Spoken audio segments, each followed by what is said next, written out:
नमस्कार, news nation digital के हमारे इस खास एपिसोड खबरें दुनिया की में आपका स्वागत है। मैं हूं सुमित कुमार दुबे। साल 1948 में जब संयुक्त राष्ट्र संघ के फैसले के बाद फिलिस्तीन की धरती पर इजराइल नाम का नया यहूदी मुल्क बना था, तब इजिप्ट, जॉर्डन और सीरिया जैसे उसके पड़ोसी मुल्कों ने जंग छेड़ दी थी। ये पहला अरब इजराइल युद्ध था। इजराइल इसे जीत गया।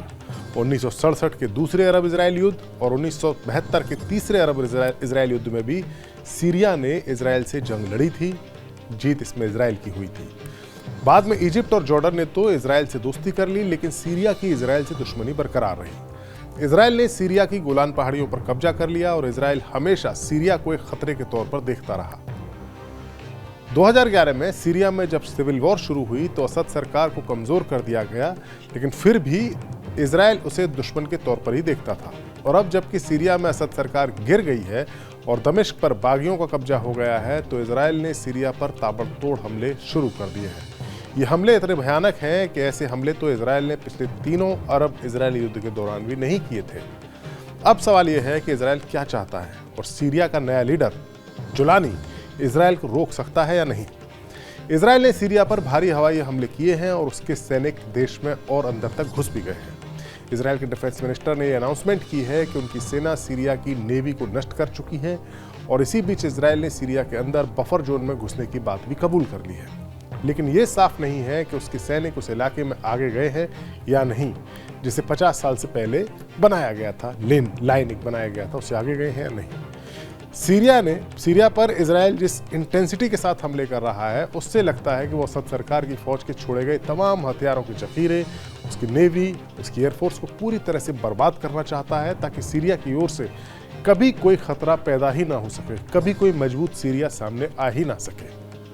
ये इजराइल की कोशिश है। इजराइल के पीएम बेंजामिन नेतन्याहू ने तो इन हमलों के बीच सीरिया की नई सरकार को बनने से पहले ही सीधी धमकी भी दे दी है।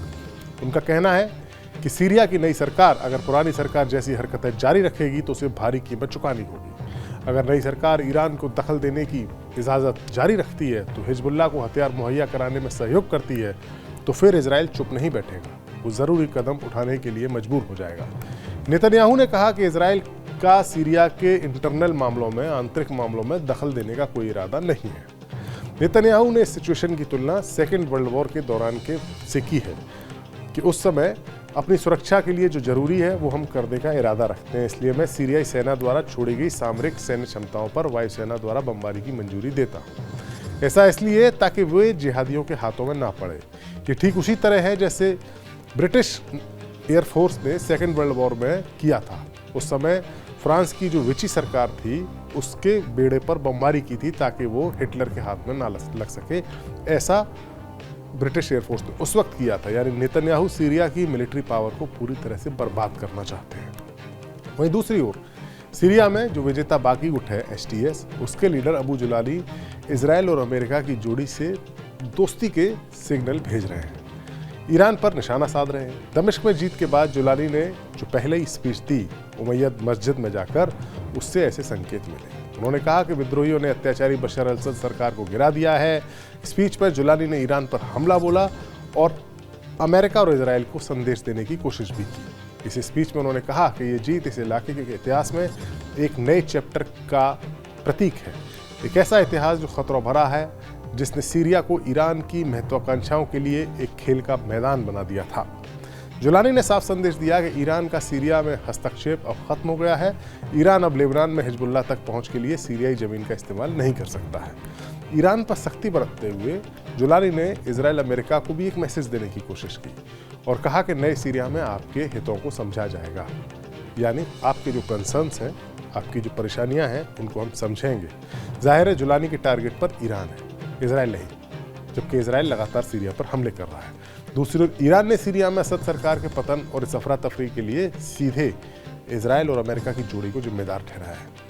ईरान के supreme leader Ayatollah Ali Khamenei ने कहा है कि सीरिया में जो कुछ हुआ वो अमेरिका और इजराइल की योजना का ही नतीजा है। बुधवार को उन्होंने देश के हजारों लोगों को संबोधित किया और खामेनेई ने इस समय कहा कि इसमें कोई भी डाउट नहीं होना चाहिए कि सीरिया में जो कुछ भी हुआ वो अमेरिकी जायोनी साजिश का नतीजा है। ईरान के सुप्रीम लीडर, जायोनी का मतलब यहूदी इजराइल को बोलते हैं। खामेनेई ने इस बात पर जोर दिया कि पड़ोसी देशों ने भी पूरी प्रक्रिया में स्पष्ट रूप से भूमिका निभाई यानी पड़ोसी मुल्क टर्की पर निशाना साधा गया, लेकिन असली साजिश अमेरिका और इजराइल ने रची थी। जाहिर सी बात है, सीरिया में असद की सरकार ईरान की पक्की सहयोगी थी, लेकिन अब सिचुएशन बदल चुकी है। दमिश्क में जीत को जुलानी गुट की HTS ने हासिल की है, लेकिन असद की हार का असली फायदा तो इजराइल को हो रहा है। हमारा वीडियो आपको कैसा लगा? कमेंट सेक्शन में जाइए और अपनी राय हमें जरूर दीजिए। नमस्कार।